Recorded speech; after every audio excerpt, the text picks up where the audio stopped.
The hockey world has been in mourning with the loss of Johnny and Matthew Gaudreau. We lost a superstar player, but however, more importantly, we lost a superstar of a human being.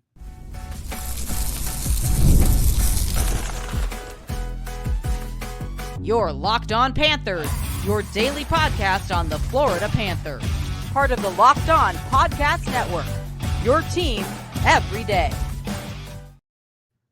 And welcome into this Monday, September 2nd edition of the Locked On Florida Panthers podcast, part of the Locked On Podcast Network, where it's your team every day. Thank you for making the Locked On Florida Panthers podcast your first listen of the day. I'm Armando Velez from the Hockey News. You can follow me on X at Monoman12. Follow the show account on X and Instagram at LO_FLA Panthers. And shout out to the everydayers who come back here and get your daily Florida Panthers fix and 3 times a week during the offseason. Today's episode is brought to you by FanDuel. And now through September 22nd, all FanDuel customers can bet up to $5 and get a three weeks free trial of NFL Sunday Ticket from YouTube and YouTube TV. So visit FanDuel.com/lockedon to get started.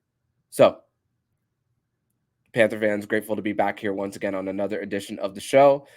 But this is under a different type of circumstance here for at least in the first segment of this show of what we are about to discuss.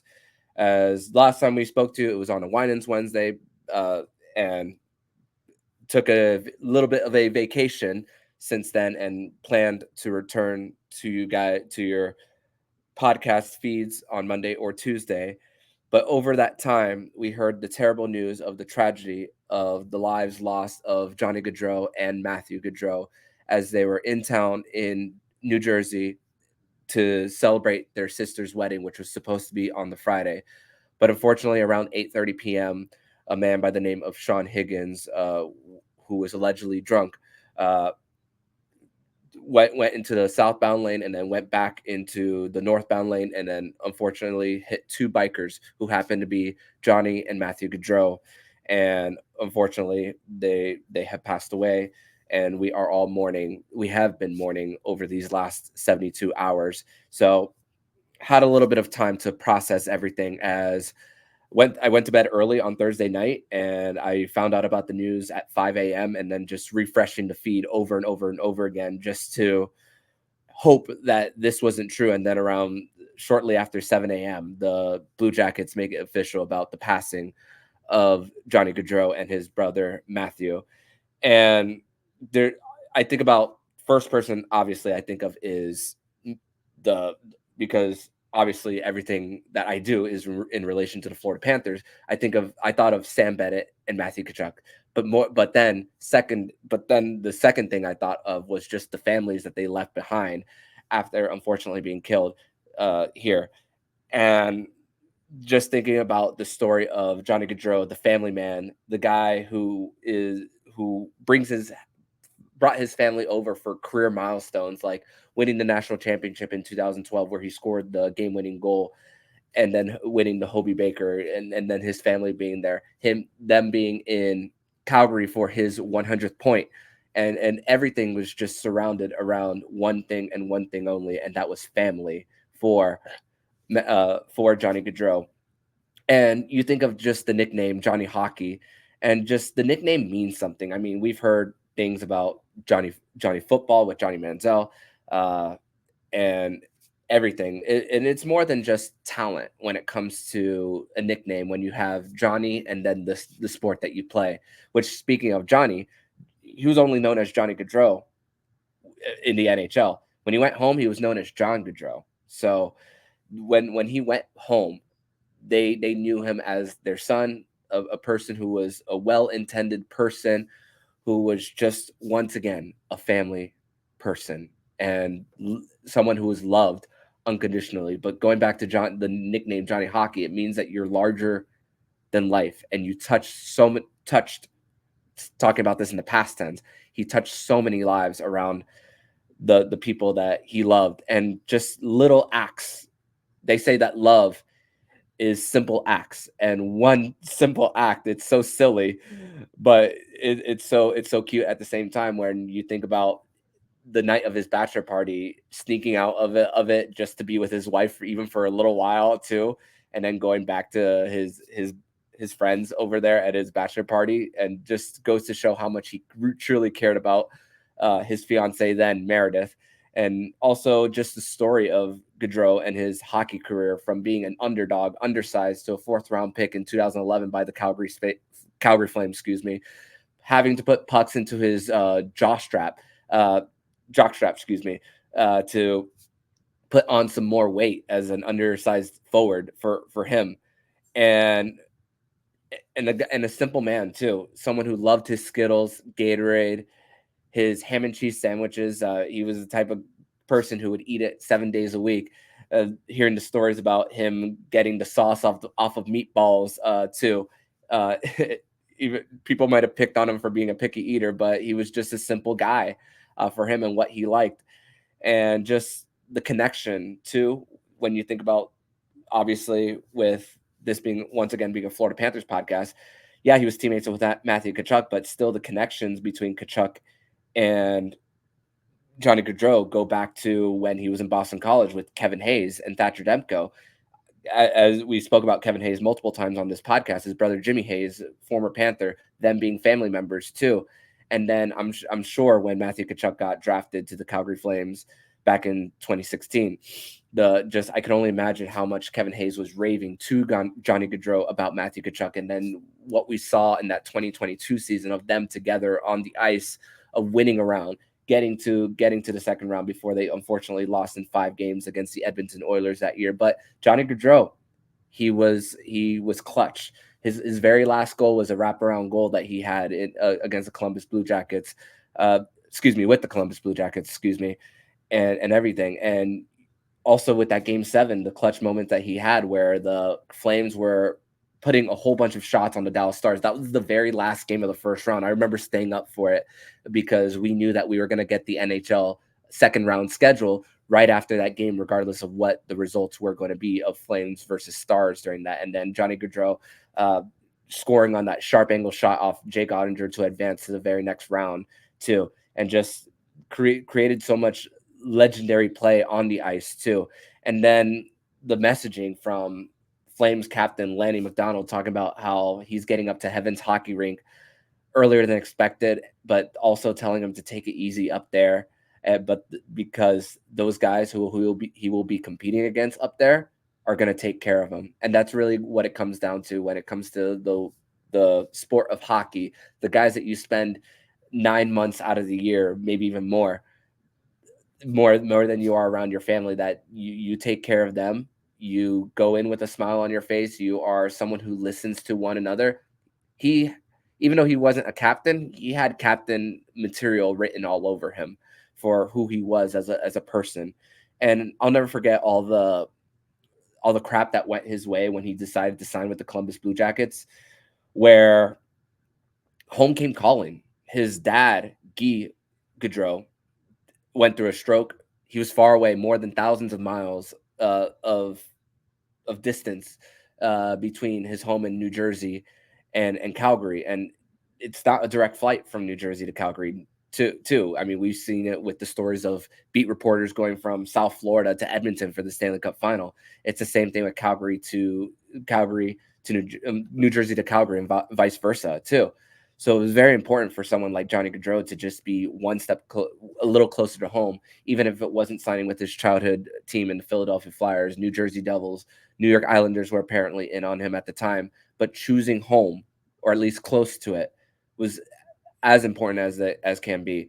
And even though the state of the Columbus Blue Jackets is wasn't the best, even when he got there, he was a guy who at least gave him a glimmer of hope of a guy who wanted to be there, because we saw the likes of an Artemi Panarin, Sergei Bobrovsky, Seth Jones leave Columbus, but Johnny Gaudreau, he decided to sign there as a free agent. So that means something to those people of Columbus. And Columbus, as far as their year, they're hosting a stadium series game against the Detroit Red Wings later this year too. And I'm sure there's going to be something in relation to Johnny Gaudreau too there. And it's the fact that he's robbed of so many different opportunities in his hockey career, not just opportunities in his hockey career, but as a dad too.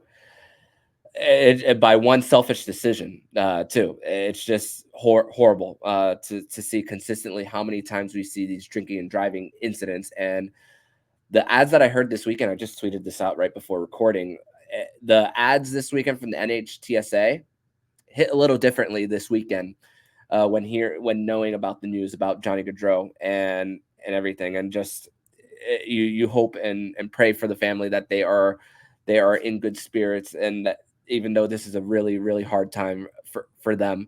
And Columbus, they lost two teammates in the last 2 years with Matisse Lennox off the accident that happened during the 4th of July. Too, Johnny Gaudreau was very supportive in Patrick Laine's while he was in the players assistance program. He was going to donate money for every goal he scored to help for mental health awareness too. So he was just a person who was just a great listener, larger than life human being. He lit up a room every time he entered it too. And the fact that that is gone away from all of us too, and most importantly away from his family, it's just really hard to process with everything there. But there are certain things that really do give me faith in humanity, and it's the GoFundMe for Matthew Gaudreau and his wife for their soon-to-be boy that's about to be born. Last time I checked, the fundraiser raised over $500,000 for that. So very thankful for the hockey community that they have come together for a family in a time of need and a really hard time for it. And before we transition to segment number 2, opening night for the Columbus Blue Jackets is going to be against Johnny Gaudreau's former teammates in Sam Bennett and Matthew Tkachuk on October 15th. And Calgary, their home opener is on October 12th against Johnny Gaudreau's hometown team against the Philadelphia Flyers. You can't make this up. It's so crazy how the world works in different ways. So if you are thinking about drinking and driving, all I gotta say is don't do it. Please just call a loved one if you happen to be in that situation. And a little bit of a fact, Amerant Bank Arena does offer a designated driver program that you could see on their websites if you guys do want to check that out. But no easy way to transition over to segment number 2, but we're going to do so, where we are going to talk more about the Olympic groups being set and the national TV schedule. We are going to discuss that more next here on the Locked On Florida Panthers podcast. Today's episode is brought to you by FanDuel. And you heard us talk a lot about FanDuel, America's #1 sportsbook. Well, we have something a little different for you. Now through September 22nd, all FanDuel customers can bet $5 and get a 3-week free trial of NFL Sunday Ticket from YouTube and YouTube TV. Then with a YouTube TV base plan, you'll be able to watch every regular season Sunday afternoon out of market game. All you need is a Google account and a current form of payment, and you can cancel anytime. So visit FanDuel.com and download America's #1 sportsbook.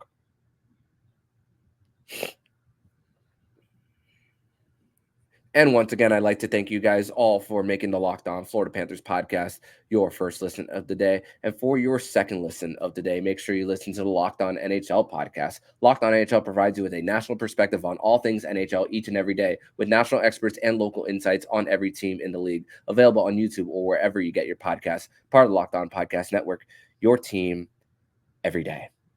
So the next thing that we have on the docket here for today's show is the 2026 Winter Olympic groups have been set. So the qualifiers have been completed, which Latvia is one of the teams that have qualified for the 2026 Winter Olympics. Juvis Belinskas was part of the qualifying for Latvia, and they're going to be part of Group C along with Russia, the United States, and Slovakia.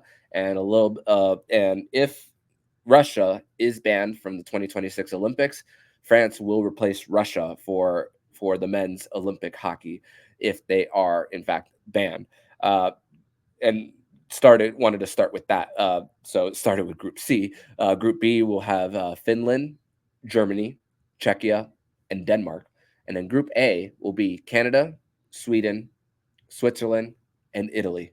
So we're going to see a little bit of everything in these groups, like Nathan McKinnon, along with Sidney Crosby, Cale Makar, in the same group as someone like a Gustav Forsling, Philip Forsberg, Roman Yossi, UC Saros. You're going to see Nico Heiser there too, and then obviously some Florida Panthers in Alexander Barkov for Finland, possibly Anton Lindell. Hopefully there, he was projected as at least as someone who was going to be part of the Four Nations face-off team there. And then you're going to have the likes of a Timmy Stutzla, Leon Draisaitl for Team Germany, David Pastrnak in Team Czechia as one of them. Hopefully we see Sergei Bobrovsky play for Russia if Russia is in fact part of the Olympics. And then obviously Matthew Tkachuk for people like me who's cheering for the USA there too, along with the likes of a Brady Tkachuk, his brother, Austin Matthews, Connor Hellebuck, Thatcher Demko, who we mentioned earlier in segment number 1.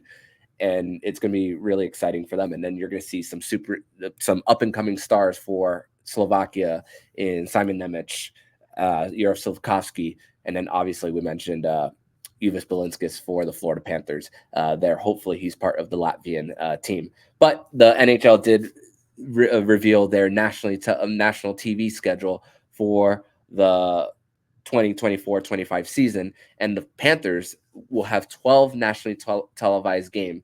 And once again, the last few years of just being competitive and being in the hunt, no pun intended, and them consistently knocking on the door, and which we expect them to do so once again this year. The Panthers are in the 40th percentile in nationally televised games, a total of 12 for them. The only ones that are ahead of them: Edmonton, Colorado, Minnesota, New York, Rangers, Chicago, Detroit, Dallas, Vegas, Boston, Philadelphia, Los Angeles, and New Jersey. So it's a little bit, you hear the list of all the teams that are ahead of them. But once again, I wanted to start off with 40th percentile to give you a little bit of perspective too for where the Panthers are. And they are in the class with with having their nationally televised games as far as this year, with teams who have won multiple cups, teams that are have a rich tradition in hockey, like the state of Minnesota and the Minnesota Wild, even if they haven't had postseason success for them, and even hockey rich states in somewhere like Colorado, where it's cold a lot for a big part of the year. Some original 6 teams in the New York Rangers, Chicago Blackhawks, Detroit Red Wings there too. And also, we also are going to see more of the Florida Panthers. And this nationally televised schedule does not include any NHL Network games too. But the Panthers will have a few of those on NHL Network, as at least Context Clues tells us that they will be, because the Global Series that will be held in Tampere, Finland, that it's always on NHL Network. So even if the Panthers will have their local broadcast there, fans will be able to watch, at least if they can afford NHL Network, they will be able to watch the Florida Panthers there. But outside of that, here are the games that the Panthers will have a nationally televised game. Actually, before we get there, even though their Frozen Frenzy matchup against the Minnesota Wild on October 22nd isn't a nationally televised game, the Panthers will have plenty of exposure that day, as they're gonna go from game to game, and ESPN Plus and ESPN will have a big day for that. And in the middle of football season, it's a big win for the NHL. So Panthers opening night against the Boston Bruins will be on ESPN. The Panthers will also host the New Jersey Devils on ESPN Plus. Chicago Blackhawks later that month on the 21st of November on ESPN Plus. They will have 4 TNT games, one on the 18th of December at Minnesota, at Utah, and then for another nationally televised game, they will be at the Los Angeles Kings. But both of their matchups against the Chicago Blackhawks will be nationally televised for them, including an afternoon matchup for them during the week before the Super Bowl too. So where there's a little bit of a break in the football, we're going to see Connor Bedard go up against the Stanley Cup champions too. And also, there's going to be the Panthers in January are going to have five nationally televised games in an 8-game stretch. So in January, the nation is going to see a lot of Florida Panthers hockey in that, as things are starting to wrap up, because uh, with the NHL, they don't really get a lot of the nationally televised games until after the month of January. So the Florida Panthers are really going to get a lot of it. And obviously, there are many different opportunities depending on how the season goes and how many teams fall out of the playoff race for things to get juggled around. I mean, the Panthers game against the Detroit Red Wings last year, which the Panthers were on their way to 13 straight road wins. That game was a local broadcast changed to a nationally televised broadcast. That would have been their 13th straight win had they not lost in Carolina the road game before, excuse me. So there's also those different opportunities there. And for their matchup against the Edmonton Oilers, which is on February 27th, that's ESPN Plus. That's not ESPN. So you want your Stanley Cup final rematch? You're going to have to pay a little bit extra money to Disney to get your Florida Panthers fix there too. So but for their total of 12 nationally televised games, split right down the middle as far as home games and away games too for them. But I am a little surprised though that none of the games against the Tampa Bay Lightning, New York Rangers, or Toronto Maple Leafs are nationally televised based on what's happened over the last 2 years. I mean, the Panthers will have 2 games against the Boston Bruins that the nation will see, including one in January, like we mentioned earlier, the Saturday, January 11th, 1 p.m. too. So the Panthers are going to be in a good time slot for when a lot of the majority of the population is not working too. So pretty cool that after winning, more people. It's funny because we don't talk about Alexander Barkov being underrated anymore. Maybe the conversation about Gustav Forsling being underrated will actually have people talk about being if he will actually be properly rated too for him. But I was thinking also about games against the Carolina Hurricanes, even though I'm a little down on what the Carolina Hurricanes have done in the offseason, where the games land in the schedule, which I was also reminded too. I also reminded myself looking at it how many back-to-backs and home and homes are that will be on the schedule, which is nothing new in the NHL. But the one that against the Canes later in the month of November is during the last weekend of college football, which is big. Obviously, there's Florida State that weekend too, and back-to-backs against the Tampa Bay Lightning in December is on a Sunday and a Monday later in the year in 2024. So that doesn't really fit as far as putting the nationally televised games in that slot against your state rival too. But the Panthers will also go up against a team that has expectations too on 2 nationally televised games in the New Jersey Devils. The New Jersey Devils is a team I'm really high on this offseason after getting former Panther Jacob Markstrom, Dougie Hamilton's back healthy. Jack Hughes has probably the best contract in the NHL too. So that's another thing for the Panthers going up against a team that has a lot of expectations. I also wanted to look at the Wednesday before Thanksgiving because the Panthers play the Toronto Maple Leafs that night too. And the TNT game for that one is Washington at Tampa Bay. And a lot of people are expecting Washington to have a bounce back after some of the acquisitions that they got this offseason in Pierre-Luc Dubois, Matt Roy, Jacob Chikrin to complement Alexander Ovechkin and the scoring. Darcy Kemper was no longer there. Charlie Lindgren is between the pipes, is being the better goaltender last season. Their away game against Edmonton on December 16th won't be nationally televised in the U.S., but will be nationally televised in Canada as far as the prime Monday Night Hockey with Amazon. So Canadian hockey fans will get to see the Florida Panthers too. So we also have to consider some of the nationally televised games in Canada that more Florida Panthers hockey will be on the television screens of multiple fans. And the last one that I'm surprised with that the Florida Panthers didn't get a nationally televised game in is April 2nd, which could mean something for their matchup against Toronto on the road. And the TNT game that night is Wild at the New York Rangers from the Garden, and we'll see where once again where the playoff race is. But there's a part of me that tells me that the Atlantic Division is going to be tight once again, and that a matchup on April 2nd on a Wednesday night is going to be a really highlight game for the Florida Panthers on the schedule. Is they're trying to, even though positioning doesn't necessarily matter for them, for the I do want to see how the Florida Panthers will come out as they get ready for the postseason during that time, because we saw how their strong finish last season really affected them going towards the playoffs and just created so much of that positive momentum for them.